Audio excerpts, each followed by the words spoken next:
Permezz ta' filmat fuq Facebook l-avukat Jason Azzopardi spjega kif 13 jum wara li għamil talba l-qorti.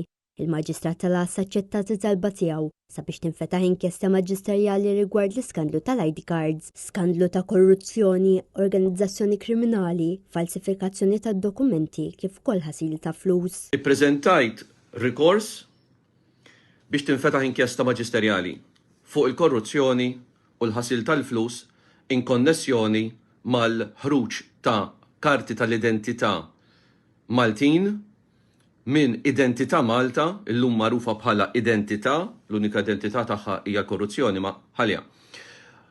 Sabiex barranin jingħataw karti tal-identità Maltin abbażi ta' ċertifikati iffalsifikati. Azzopardi semma bisimhom xi persuni li huma involuti f'dan l-iskandlu. Identifikajt bil-ġuramenti tiegħi żewġ persuni, raġel u mara Maltin, illi kienu ewlenin f'dan ir-racket f'din l-organizzazzjoni kriminali kif se jaħtilha fir-rikors tiegħi li huwa rejat għalih l-organizzazzjoni kriminali. Din il-konġura u dan it-tixħim u dan il-ħasil tal-flus.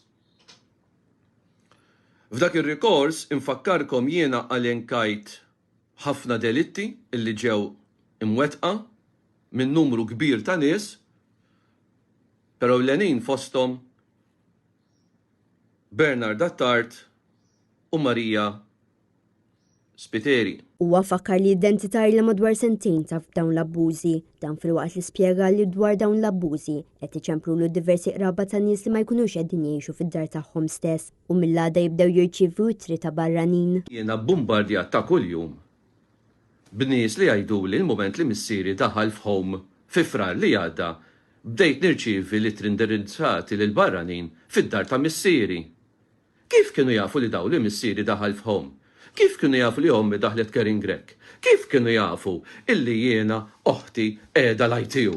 U konkluda bli jagħmel appell lil pubbliku biex jekk huma jirċievu xi korrispondenza fid-dar tagħhom li hija indirizzata lil barranin u għandhom jinformaw lill maġistrat sabiex jinvestiga min seraq l-indirizz tagħhom.